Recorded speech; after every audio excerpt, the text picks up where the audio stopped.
All right, be turning to Exodus chapter 14.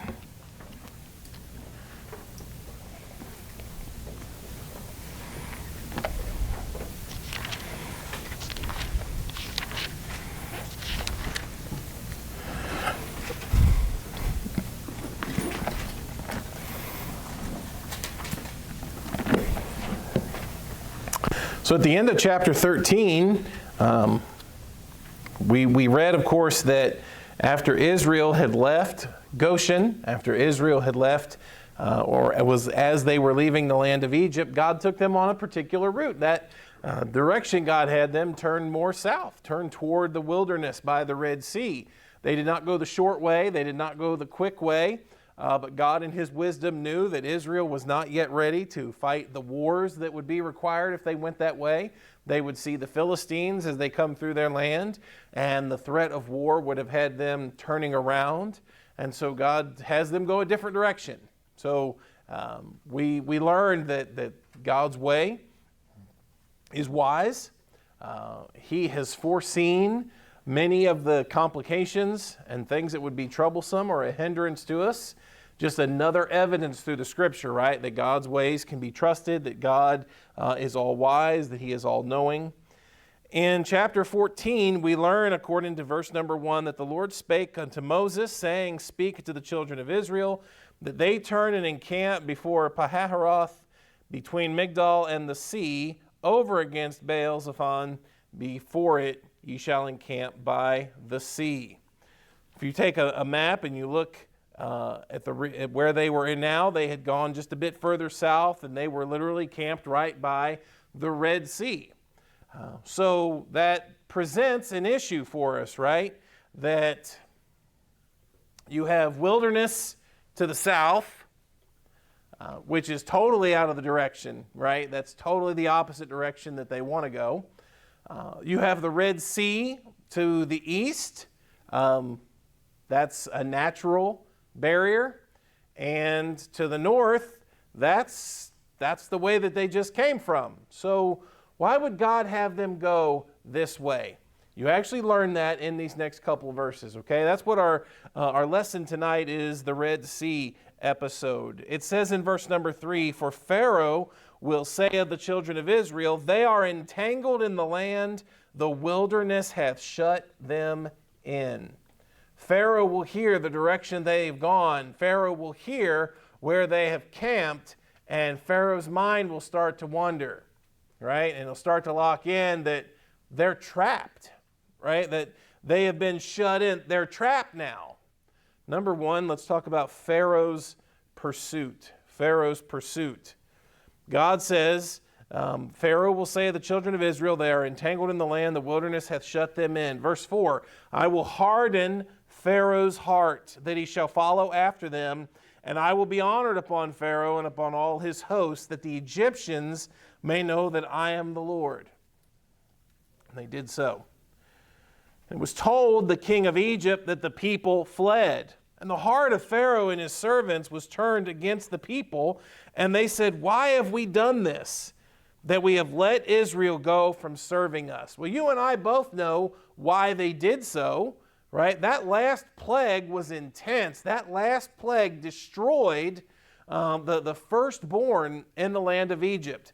That was on top of all the plagues that they had recently seen, right? We went through those one by one, and the plagues became even more intense as time went on. They went from being a nuisance and an inconvenience to destroying livestock, to destroying crops, to taking physical health, to actually taking the lives of the firstborn of Egypt. It was so bad that after that night of the Passover, Egypt said, just go. We don't care, and take everything that you want, just go. Now they're having second thoughts. Why did we do that? Why did we let them go, is their question in verse number 5. So in verse 6, he made ready his chariot and took his people with him. He took 600 chosen chariots, all the chariots of Egypt, and captains over every one of them. And the Lord hardened the heart of Pharaoh, king of Egypt, and he pursued after the children of Israel, and the children of Israel went out with an high hand. But the Egyptians pursued after them all the horses and chariots of Pharaoh and the horsemen and his army, and overtook them, encamping by the sea beside Pi-hahiroth before Baal-zephon. Let's go get them back. That's Pharaoh and his army's intention. Let's go get him back. So he takes his army, his 600 chosen chariots, and he pursues after them. In fact, they have, according to verse number 9, they've overtaken them.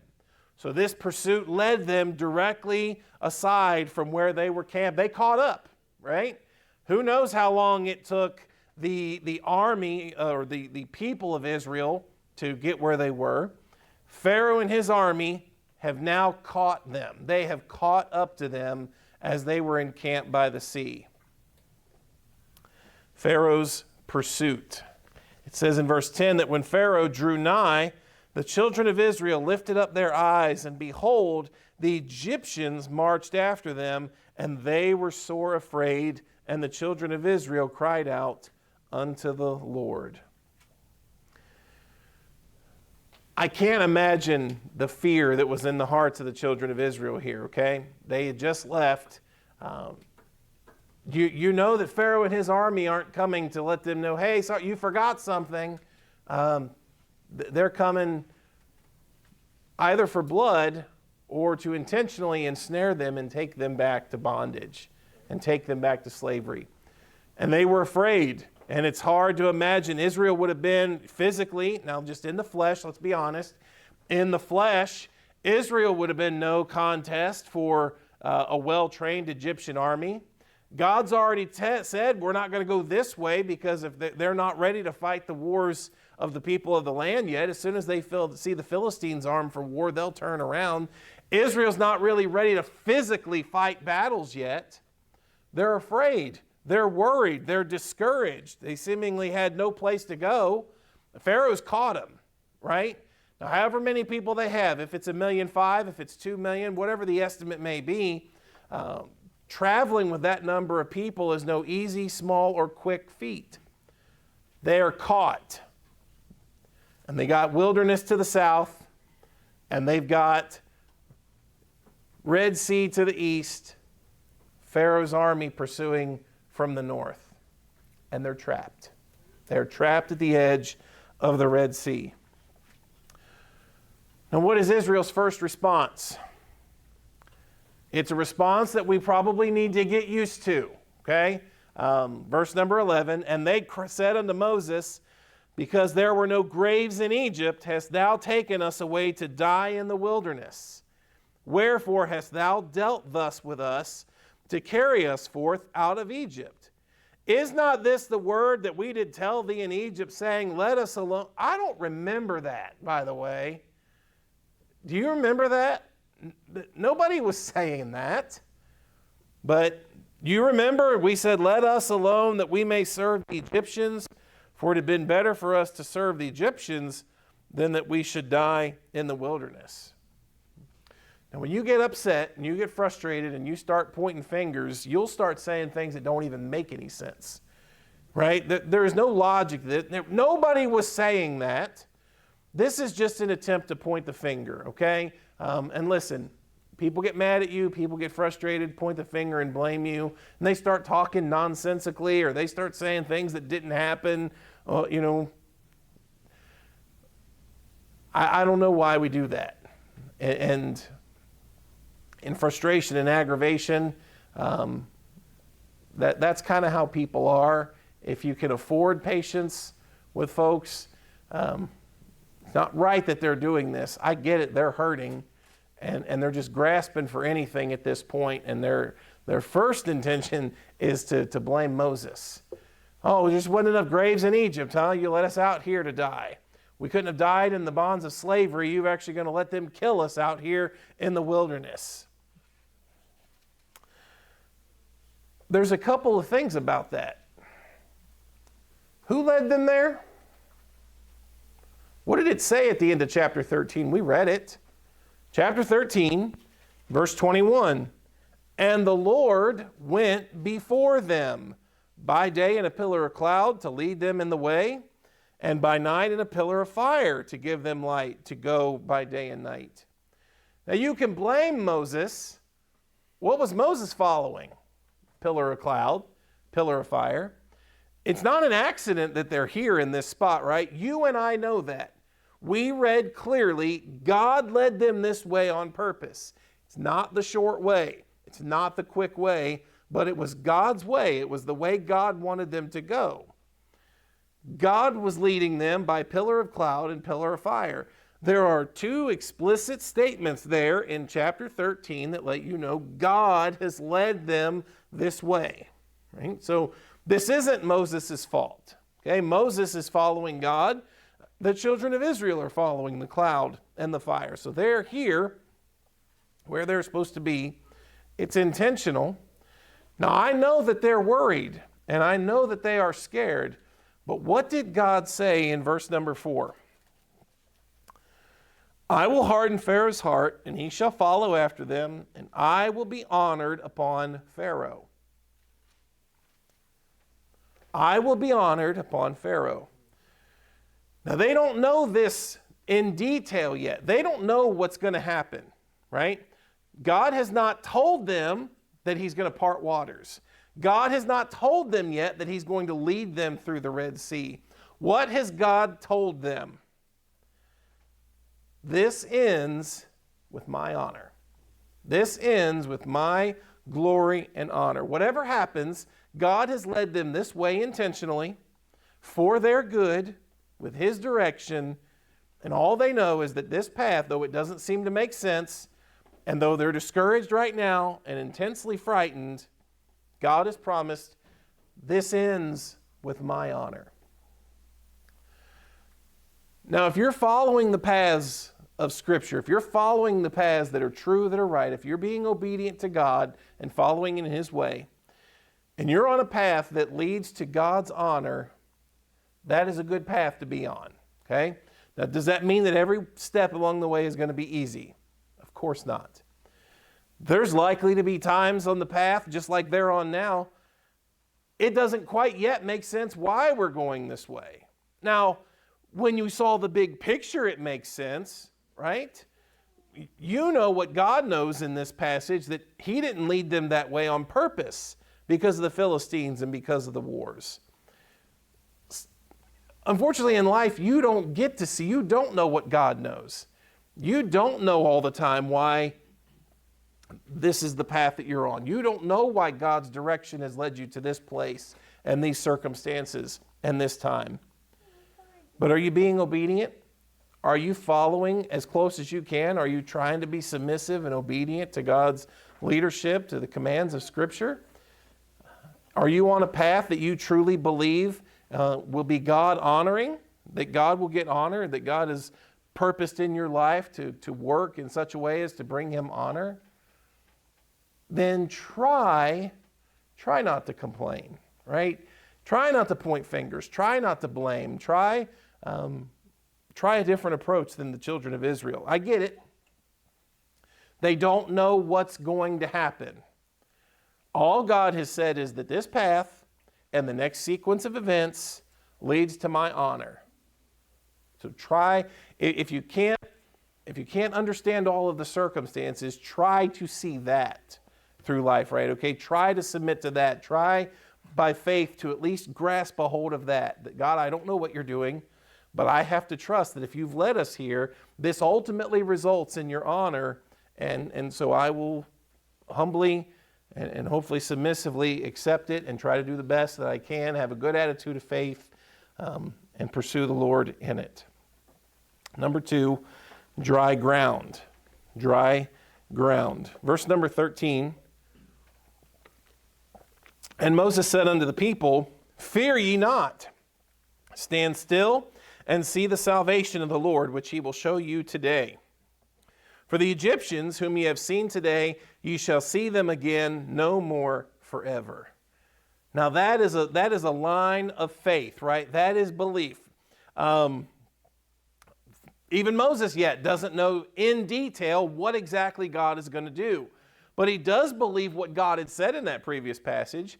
He does believe, okay, God said he was going to harden Pharaoh's heart. They were going to come after us, but God was ultimately going to find a way to get honor out of this and be honored in this situation.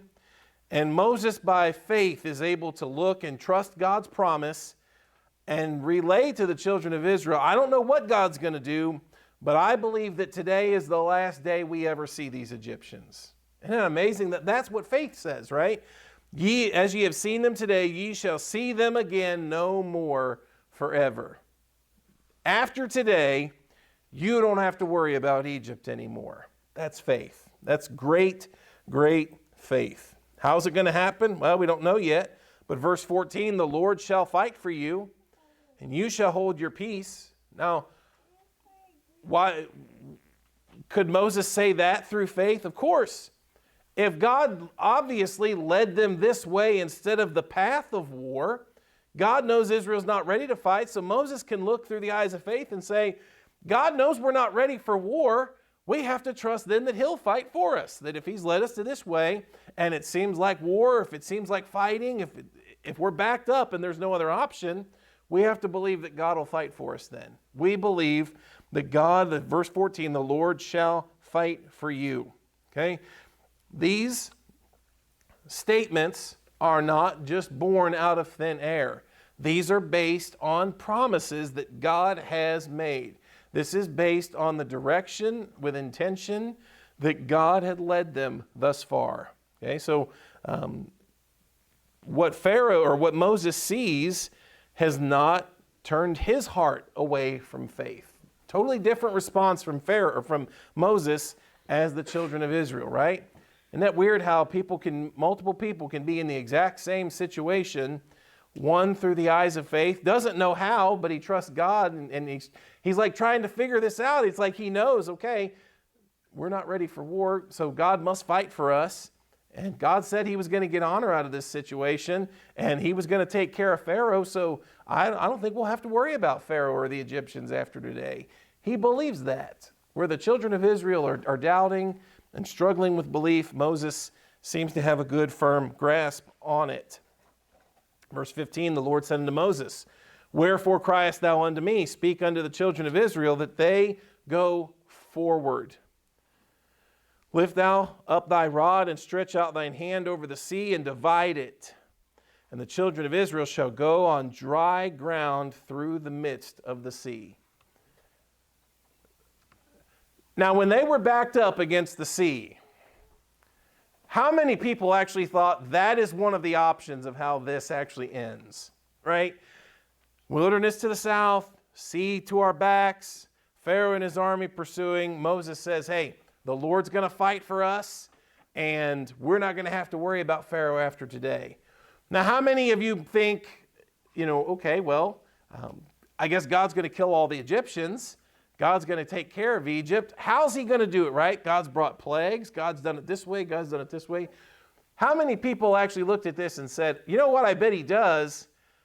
I bet we just cross right over this sea like it's no trouble. No, right? That's like the option that nobody's thinking. Nobody's thinking that that's actually a possibility. But I want you to stretch your rod over the sea, divide it, and walk across in the midst of the sea. And behold, I will harden the hearts of the Egyptians, and they shall follow them. And I will get me honor upon Pharaoh, and upon all his host, upon his chariots, and upon his horsemen. And the Egyptians shall know that I am the Lord, when I have gotten me honor upon Pharaoh, and upon his chariots, and upon his horsemen. The angel of God, which went before the camp of Israel, removed and went behind them. Right? The pillar of the cloud went from before their face and stood behind them. That pillar of cloud and that pillar of fire was able to remove. Remember that one that had led them that way? It's actually then able to go and be behind them and actually be there as a barrier of protection while these events happen, as Israel is actually able to get down into the Red Sea, that the waters have been parted, and as they're able to start their track across that dry land. Pharaoh's already caught them, right? Well, God is actually able to take his own presence, his own pillar of cloud and pillar of fire, and put it there as a safety and as a protection for them so that these things can unfold. Verse 20, it came between the camp of the Egyptians and the camp of Israel, and it was a cloud and darkness to them, but it gave light by night to these, so that the one came not near the other all the night. God protected the children of Israel, not just in giving them an open sea. You and I already know Pharaoh is overtaken, that Pharaoh has caught up. God opens the sea, takes his presence and puts it right between the Israelites and the Egyptians, and gives them that protective barrier and buys them time to get down into the sea and actually get across. Verse 21, Moses stretched out his hand over the sea, and the Lord caused the sea to go back by a strong east wind all that night, and made the sea dry land, and the waters were divided.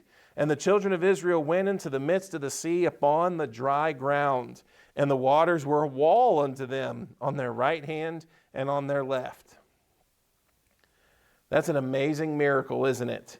It's a miracle that defies explanation. You're left just with a question, what can't the Lord do? The Bible asks the question, is there anything too hard for thee? That the children of Israel are actually able to go down into the Red Sea on dry land and just see the walls of water built upon the side, left and right to them. It's an amazing miracle, right? That from the very beginning, just another confidence boost, right? Another faith builder that yes, God had led them this way. God had not led them down in the wilderness to destroy them. God had not backed them up against the Red Sea to destroy them. God had led them that way for a particular purpose. Pharaoh coming after them was not unknown to God. This was all part of the plan to harden Pharaoh's heart, have them chase the Israelites, put them in a place where they can see God's hand specifically. God working a great miracle. You say, now how hadn't they seen that already? Hadn't they, through all of the plagues, through the Passover, through the deliverance of Egypt, haven't they seen this? Of course, yes. But it's obviously important, not just for the children of Israel to see that and then leave Egypt. They need to see, it's important in building their faith for them to see pretty soon afterwards, listen, God did not deliver you from Egypt and then, okay, I'll see you when you get there. No, God is leading them even on the journey, even from the land of Egypt to the land of promise. Okay? We as believers, God continues to lead after He's delivered us from sin, after He's delivered us from Egypt, continues to deliver, continues to lead us. Verse 23, then the Egyptians pursued and went in after them to the midst of the sea, even all Pharaoh's horses, his chariots, and his horsemen. Now it came to pass that in the morning watch the Lord looked unto the host of the Egyptians through the pillar of fire and the cloud, and troubled the host of the Egyptians, and took off their chariot wheels, that they drave them heavily, so that the Egyptians said, let us flee from the face of Israel, for the Lord fighteth for them against the Egyptians. Remember what God had said, Egypt shall know that I am the Lord? He worked that out. You know, as they started to pursue the children of Israel and they get down into the Red Sea as well and they start the chase again, out of nowhere chariot wheels just start falling off, right?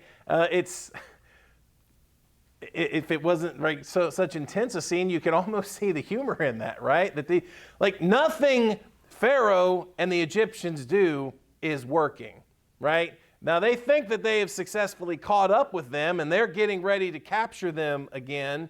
But as soon as they overtake them, as soon as they catch up, guess what? Then all of a sudden a pillar of cloud where they can't see. They can't get to them. And then once that is gone and once that is removed and they can see that, oh, Israel, they've already partially crossed this sea. They're on their way to the other side. And they go down to chase them. Chariot wheels start falling off.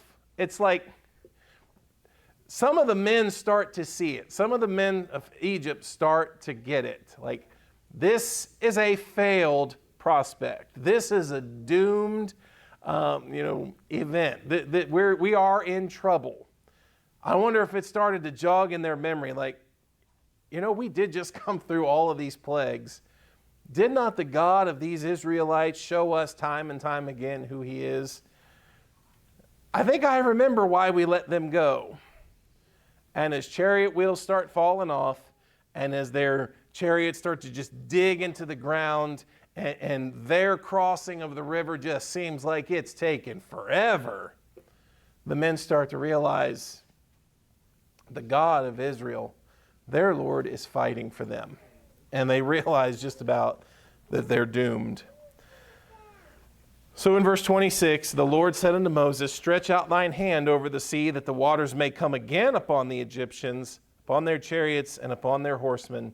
And Moses stretched forth his hand over the sea, and the sea returned to its strength when the morning appeared, and the Egyptians fled against it. Of course, it's hard to flee when, chariot wheels are gone and digging into the ground.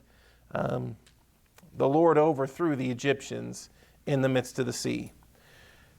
And the waters returned, covered the chariots and the horsemen and all the host of Pharaoh that came into the sea after them.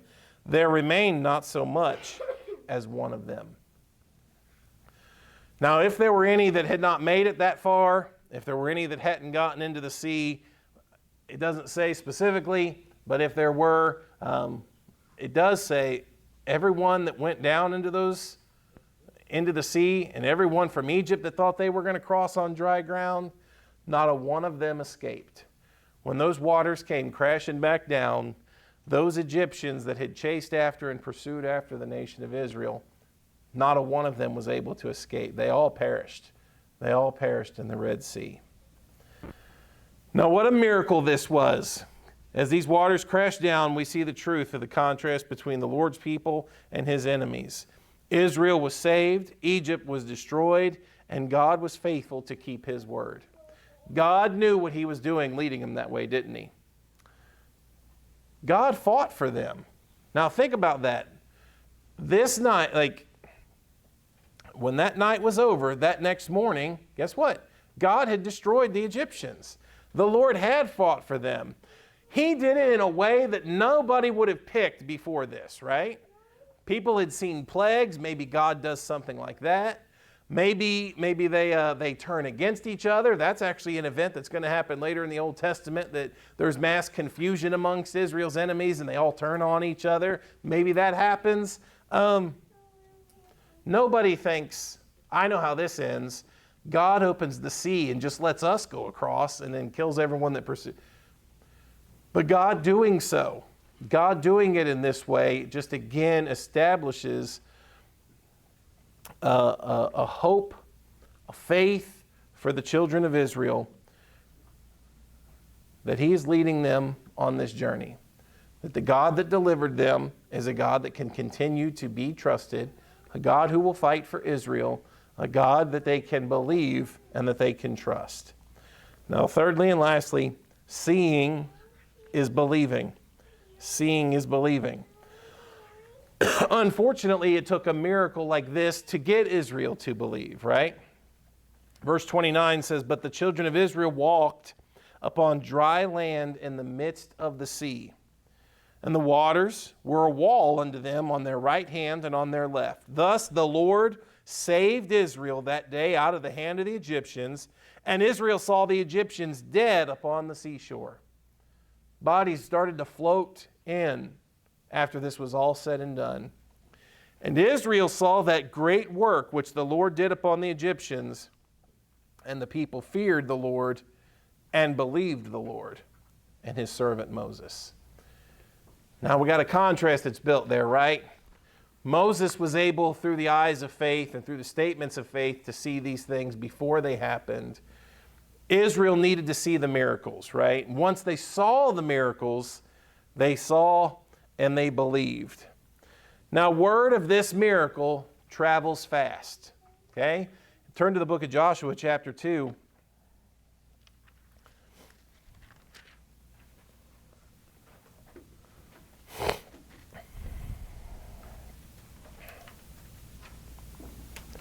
Joshua chapter 2.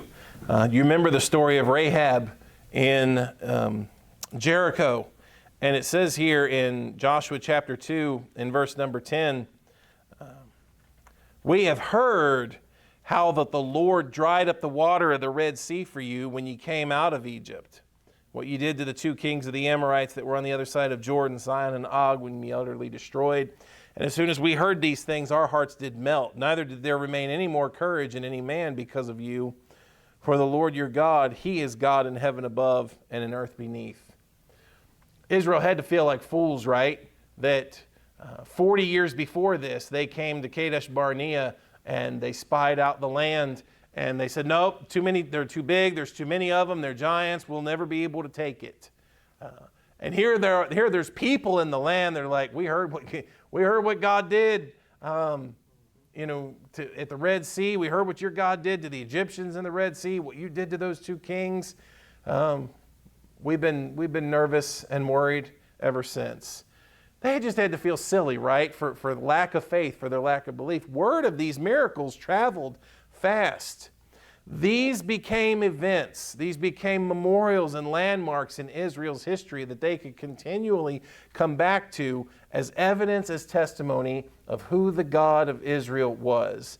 This is what the nations are fighting against. This is what the people of the land are resisting when they rebel. This is what the people of the land can expect when they turn against the children of Israel, right? And Rahab knew that. And the people saw that. They have been quaking and shaking for the last 40 years, knowing what the God of Israel can do.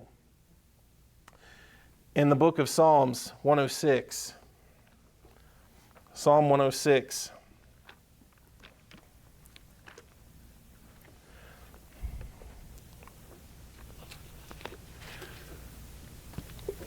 you say, how could Israel be so quick to doubt, right? How could they be so quick to lose faith after all that they had seen in Egypt, right?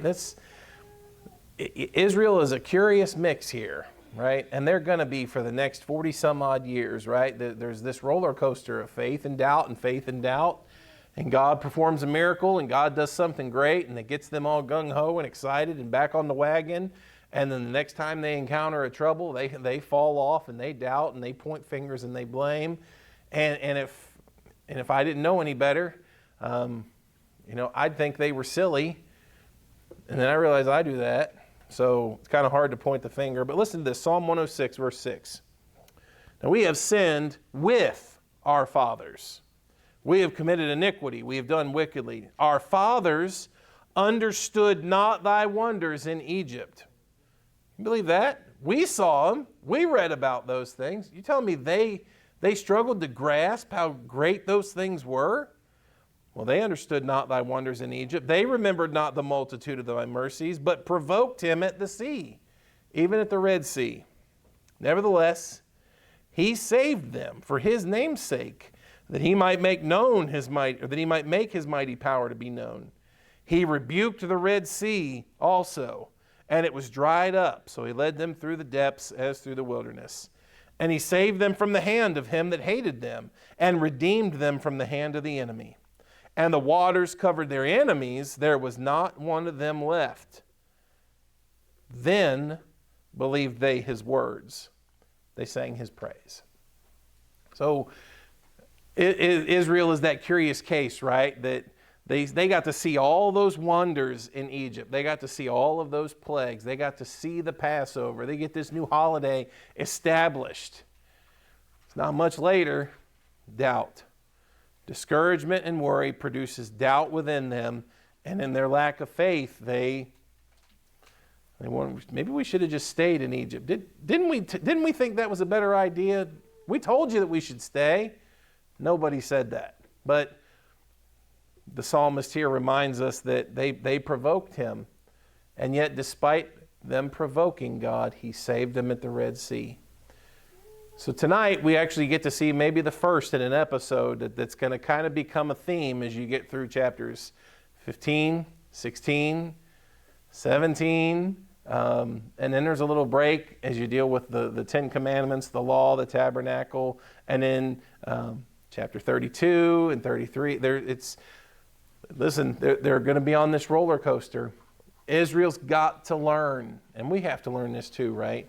We have to learn faith. We have to learn walking by faith. The deliverance is done, right? The redemption is done. God has led them out. But now in the daily grind, these children of Israel have to learn to walk by faith. They can't, or at least they should not, at every troublesome event, at every troublesome circumstance, lose faith, right? And doubt and point fingers and blame and bicker and complain. They shouldn't do that. And so this is going to be a challenge, right? It's going to be a challenge for us to learn that, walking by faith, it's going to have its troubles. Life has circumstances, and we're all walking that path. But when those things happen, has not God thus far given Israel every reason to trust Him? Okay? Has God not earned the benefit of the doubt in the least bit? Obviously He has. So Israel's got to learn to walk by faith. And immediately after they leave Egypt, God gives one of the great miracles of the Old Testament in the crossing of the Red Sea. And it establishes for the children of Israel a point of faith that God had led them that way on purpose. God had protected them and saved them when they felt that all hope was lost. And He saved them and delivered them. He is a trustworthy God. He can and fight and can and will fight and work on the behalf of Israel. He has given them reason to trust Him. And listen, God's given us reasons to trust Him. I know we doubt. I know that troubles, when they come our way, when we're worried or when we're discouraged, that's when we struggle most. I know we don't often struggle with faith when times are great, when times are good.